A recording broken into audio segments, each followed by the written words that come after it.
জুবিনৰ পৰিয়াল অলপ আগতে মোৰ বাসভৱনলৈ আহিছিল। তেওঁলোকে এটা সিদ্ধান্ত লৈছে আৰু ৰাজ্য চৰকাৰক সহযোগিতাৰ বাবে কৈছে যে জুবিনৰ যিটো 13 দিনীয়া আমি মাংগলিক অনুষ্ঠান হয়, সেই মাংগলিক অনুষ্ঠানটো আমি যোৰহাটত পালন কৰোঁ আৰু গৰিমা গাৰ্গকে ধৰি জুবিনৰ পৰিয়ালো সেই অনুষ্ঠানটোত উপস্থিত থাকিব। আৰু সেইদিনাখনেই যোৰহাটৰ ৰাইজক আমি আনুষ্ঠানিকভাৱে জুবিনৰ চিতা ভস্ম কৰোঁ, যাতে তাতো সমাধি হ'ব পাৰে। অৰ্থাৎ 13 দিনৰ দিনটোত যোৰহাটত এটা শ্ৰাদ্ধ ঠিক মাংগলিক অনুষ্ঠান বুলি ক'ম আমি। তেওঁলোকৰ পৰিয়ালে কি মাংগলিক অনুষ্ঠান কৰে সেইটো তেখেতসকলৰ লগত আলোচনা কৰিব লাগিব। কিন্তু 13 দিনৰ দিনা আমি জুবিনৰ চিতা ভস্মৰে সৈতে তাতে আমাৰ মাংগলিক অনুষ্ঠান হ'ব। আৰু অলপ আগতে গৰিমাই মোক কৈছে যে গৰিমা নিজেও থাকিব। জুবিনৰ পৰিয়াল অলপ আগতে মোৰ বাসভৱনলৈ আহিছিল। তেওঁলোকে এটা সিদ্ধান্ত লৈছে আৰু ৰাজ্য চৰকাৰক সহযোগিতাৰ বাবে কৈছে যে জুবিনৰ যিটো 13 দিনীয়া আমি মাংগলিক অনুষ্ঠান হয়, সেই মাংগলিক অনুষ্ঠানটো আমি যোৰহাটত পালন কৰোঁ আৰু গৰিমা গাৰ্গকে ধৰি জুবিনৰ পৰিয়ালো সেই অনুষ্ঠানটোত উপস্থিত থাকিব।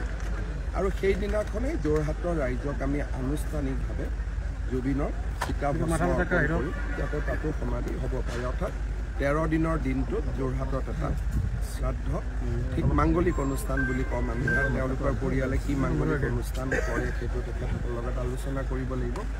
কিন্তু 13 দিনৰ দিনা আমি জুবিনৰ চিতা ভস্মৰে সৈতে তাতে আমাৰ মাংগলিক অনুষ্ঠান হ'ব।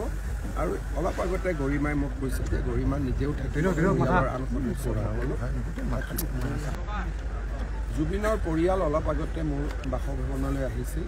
তেওঁলোকে এটা সিদ্ধান্ত লৈছে আৰু ৰাজ্য চৰকাৰক সহযোগিতাৰ বাবে কৈছে যে জুবিনৰ যিটো 13 দিনীয়া আমি মাংগলিক অনুষ্ঠান হয়, সেই মাংগলিক অনুষ্ঠানটো আমি যোৰহাটত পালন কৰোঁ আৰু গৰিমা গাৰ্গকে ধৰি জুবিনৰ পৰিয়ালো সেই অনুষ্ঠানটোত উপস্থিত থাকিব।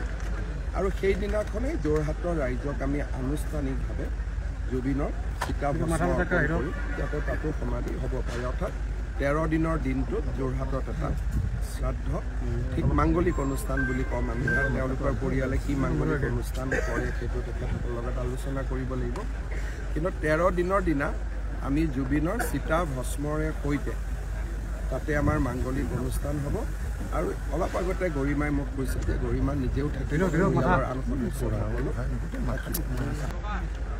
জুবিনৰ পৰিয়াল অলপ আগতে মোৰ বাসভৱনলৈ আহিছিল।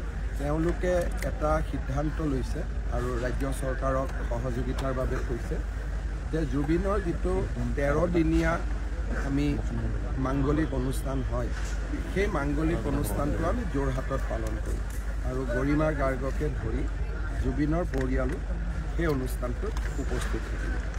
আৰু সেইদিনাখনেই যোৰহাটৰ ৰাইজক আমি আনুষ্ঠানিকভাৱে জুবিনৰ চিতা ভস্ম কৰোঁ, যাতে তাতো সমাধি হ'ব পাৰে। অৰ্থাৎ 13 দিনৰ দিনটোত যোৰহাটত এটা শ্ৰাদ্ধ ঠিক মাংগলিক অনুষ্ঠান বুলি ক'ম আমি। তেওঁলোকৰ পৰিয়ালে কি মাংগলিক অনুষ্ঠান কৰে সেইটো তেখেতসকলৰ লগত আলোচনা কৰিব লাগিব।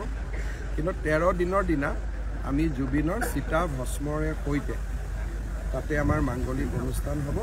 আৰু অলপ আগতে গৰিমাই মোক কৈছে যে গৰিমা নিজেও থাকিব।